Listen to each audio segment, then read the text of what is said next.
I'm going to be demonstrating an innovative and new use case around AI data governance. While we utilize AI within our product, organizations also are creating their own AI models and different use cases. So we feel it's important to be able to put governance around that. Here in our governance service, I have business assets, models or domains, as well as policies that we can document. In our AI use case glossary, I have the ability to drill into that and utilizing our right side panel, get more information, a quick kind of overview of this AI use case, or I can drill directly into it. So this is where our open and flexible meta model really starts to shine. We can configure our different types of assets with the exact attributes that best suit the organizational use cases. So here we have things like a description, who the target audience is, what phase the AI use case is, but more importantly, we start to document where the risks are. Internally, we utilize a tool called SageMaker that produces different risk metrics as far as quality, model, bias, as well as any other types of feature attribution drift risk. The open meta model also allows us to tie and relate other different assets directly to our AI use case. So the user gets a full and understanding of everything that kind of goes into what the organization is doing with AI in this specific use case. So I can see things like our data products that are utilized within this AI model. It's being segmented into a domain, as this is a customer type of AI model. It's in our customer domain.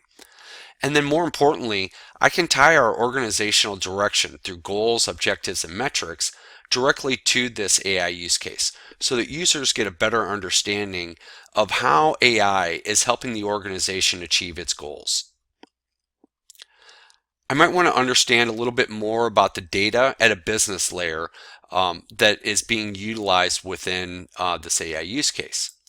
I can select an item from our relational display and see this here in our right hand side panel, where I can open this up directly and get more information about kind of how we define customer within the organization. And again, utilizing our open and flexible meta model, we see different types of attributes.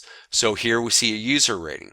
We also have attributes denotating that this is a critical data element, that customer information often contains PII or PHI depending on your area of operation.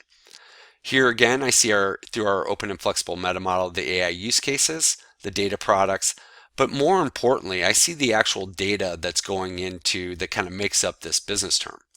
So tables like the customer master, where I can open that directly here. I can understand profile information, see a sample of the data, and more importantly, really kind of understand where this data came from and where it's going to. As I expand this, I can see that we have certain fields that are being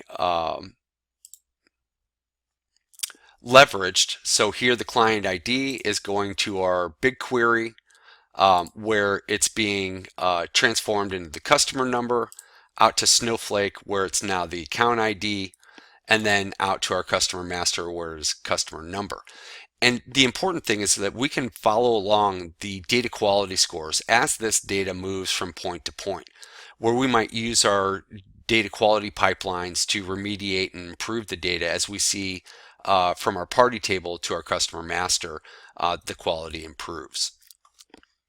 So to recap, we were able to define our AI use cases, be able to tie that to organizational direction, include things like common understanding through business terms, and tie this all together to the actual catalog data that really drives our organizational AI use cases.